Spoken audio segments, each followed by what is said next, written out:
I'm Jay Boisseau, an HPC and AI technology strategist at Dell Technologies, and I'm very pleased today to give you a very quick overview of a new solution, HPC on demand. At Dell Technologies, we are leaders in on-prem HPC solutions. And by and large, that's what our customers want. But we have heard customers that have some challenges when it comes to deploying large-scale on-prem solutions. And those challenges really fall into three bins. One is that some of our customers say they cannot respond fast enough to increasing demands for HPC. In many ways, that's music to our ears. We love to hear that people want more and more HPC, that they're trying to do more challenging problems with greater performance and higher fidelity. But it is a bottleneck sometimes for their productivity. Another bin of responses is we don't have the staff expertise or the budget for the data center to grow our HPC quickly. And a third bin is that we need resources that are kind of on demand. Our usage may vary, but when we need them, we're absolutely happy to pay for them on demand. We just don't want to pay for the resources that we don't need. And so these three bins really inspired us to look more closely at the HPC cloud market and see what our opportunities are now in 2021. So, of course, we look to Hyperion for guidance on these kinds of things, and they're tracking the HPC cloud market. And they have categorized a set of drivers for why customers have begun to use HPC cloud. And there's a long list on the slide here, and it overlaps with the three bins that I had on the previous slide, but it includes moving CapEx to OpEx, accessing extra capacity quickly, or new resources types quickly, or starting new projects more quickly, shifting operational complexity, changing from a hardware-centric to a software-centric model. And of course, COVID encouraged some more adoption of cloud by people who didn't want to go in person into their own data centers to deploy and configure things. So the reality is HPC customers, which have historically been an almost exclusively on-prem kind of customer, are using public clouds now. The numbers are in the small billions of dollars per year, but growing pretty quickly. So we looked at these numbers ourselves internally and plotted them for our own usage and highlighted things to analyze where we might want to go. And again, thanks to Hyperion for these numbers, but you can see here that the HPC cloud public spend is projected to be roughly equivalent to the HPC on-prem storage spend in 2024. Now, the total on-prem market is still about 80% of the market in 2024, but that's pretty good growth in HPC public cloud spend. And that means that there are users that have those adoption drivers from the previous slide that are trying and using public clouds for their HPC needs. And this includes the very largest public clouds. It also includes some specialty HPC cloud providers. You can see the annual projected growth rate is high. You can see that the usage is roughly the same growth rate across all of the different scale sizes of HPC solutions. But when you look at revenue, you can see that most of the spend is actually in the small and mid-size scale, not in the supercomputing scale. This is not much surprise. There's a little bit of extra overhead in using hypervisor-based cloud computing for HPC. The impact of that is felt mostly at large scale. Furthermore, many large-scale systems are intended to be dedicated to research purposes or companies' own purposes, not shared. So at the supercomputing scale, you don't see as much revenue in the cloud, but at the work group and department and division scales, you do. If you look by vertical, you also see that lots of the users are in computer-aided engineering and biosciences, or as we at Dell call these, manufacturing and healthcare and life sciences. And you see that government, when you combine both civilian and defense, is a large user of HPC and cloud services as well. And so if you're going to build a cloud solution for HPC, you should design in the scales and audiences. In addition, you want to recognize the expansion and the growth of workloads. HPC is not just for simulation anymore. We see a strong growth in high performance data analytics and AI usage from our own customers, and Hyperion tracks and projects this as well. So we know that the user base of HPC is growing because the workloads are expanding. So This gets me to HPC on demand. What is it? Well, it's a partnership between Dell Technologies, VMware, Intel, and R Systems. Very simply, it is a public cloud style HPC offering with HPC infrastructure for HPC workloads. And as on the previous slide, that means any kind of HPC workload, including data analytics and deep learning workloads. But it means that we're not running databases and exchange servers and other very useful software for enterprise and consumer needs, but that is not relevant to the HPC workloads and workflows that we expect to use this infrastructure. So this is not a general purpose cloud. It is not meant to compete with the large and small cloud providers who support backend applications for consumer and smartphone apps that are supporting general IT workloads. It's really focused around high performance computing. So this is an HPC on demand, pay as you go model, as opposed to the HPC on prem solutions for which we've been leaders. I do want to note that Bright Computing plays a role in this, and we'll talk about that more in the near future. And we also want to thank Switch for hosting the pilot project for this new solution, and it's where our first production resources are.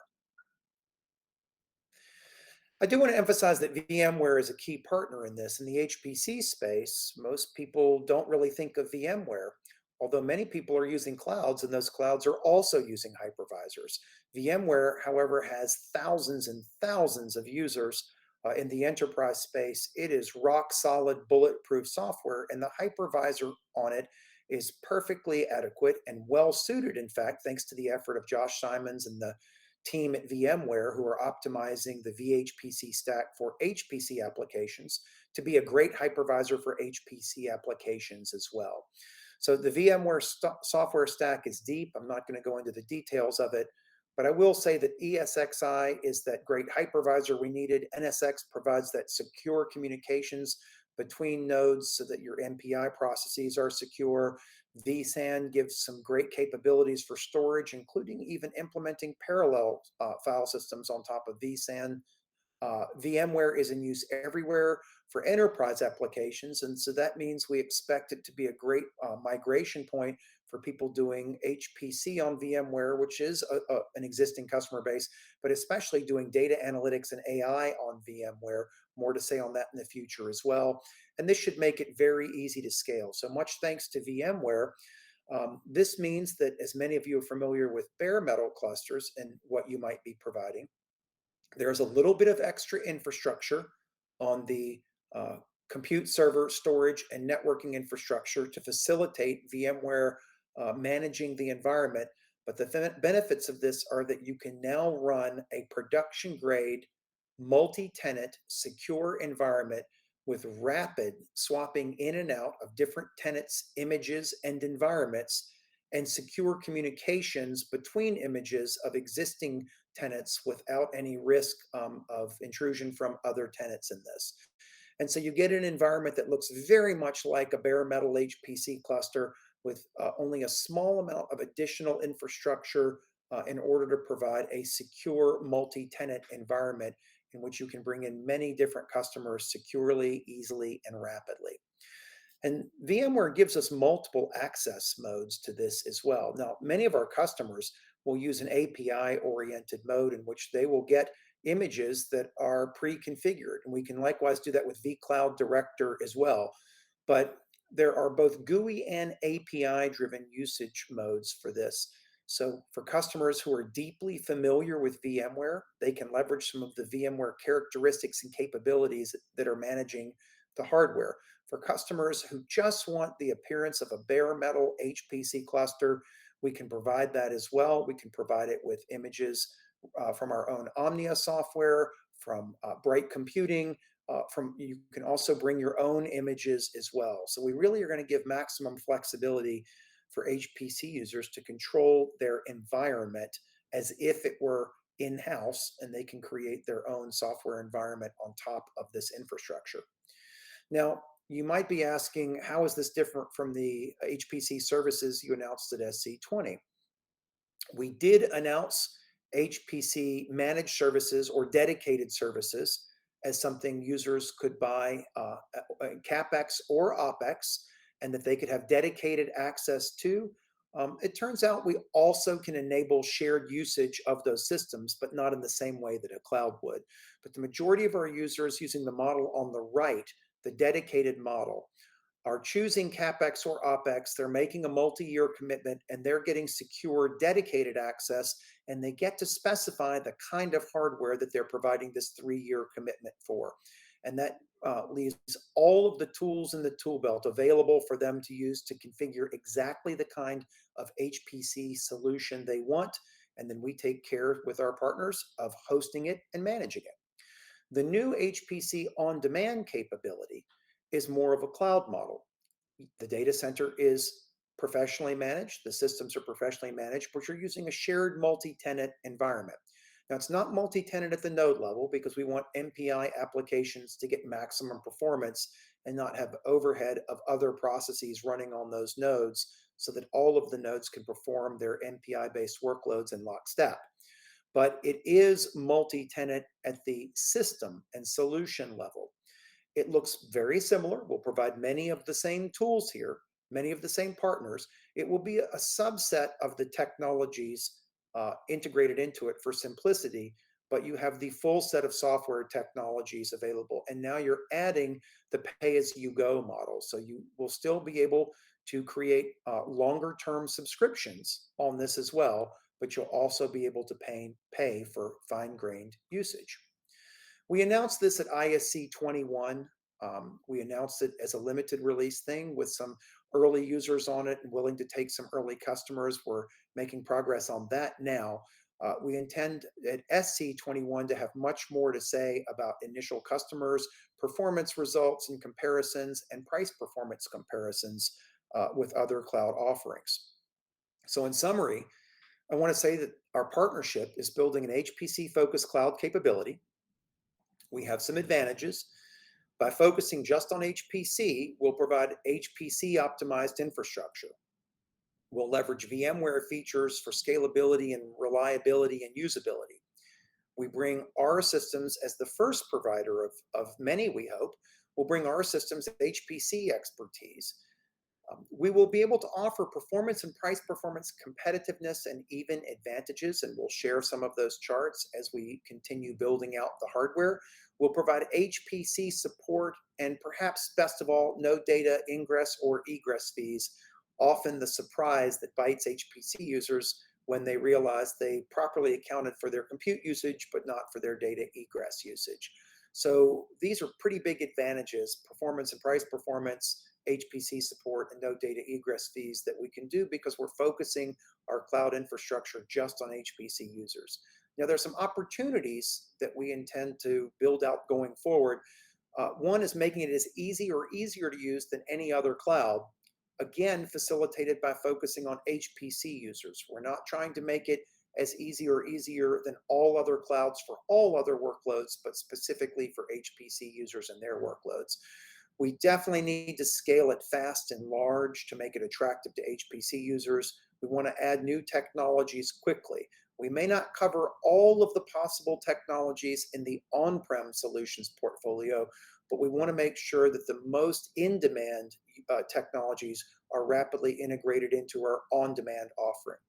We also want to integrate it with our other solutions and explore hybrid cloud with our on-prem solutions. So let me go back to that. This is not meant to be a roadmap commitment. It's not meant to tell you what future solutions we will provide, but be assured that by providing on-prem solutions, managed or dedicated solutions in colos, and now a cloud solution, we can explore having software running across all three of those solutions types that makes it a bit easier to use them smartly, to use them intelligently, and maybe downstream to use them in more automated ways so that any customer can pick or choose solutions from among those three sets. For some customers, it will remain on-prem solutions forever. For others, they may want to deploy more than one of these solutions types for different aspects of their workload or to solve problems at different times throughout the year. And so those are things that we'll be exploring going forward. So that was a very quick overview of HPC on demand for this Hyperion HPC user forum. We can share a lot more technical detail, performance details, pricing information, access information, etc. If you contact us, and some of that under NDA, so you may wish to set up a dedicated meeting with us as well. This is changing very rapidly through the second half of 2021, and we forward to sharing a lot more at SC21. Thank you.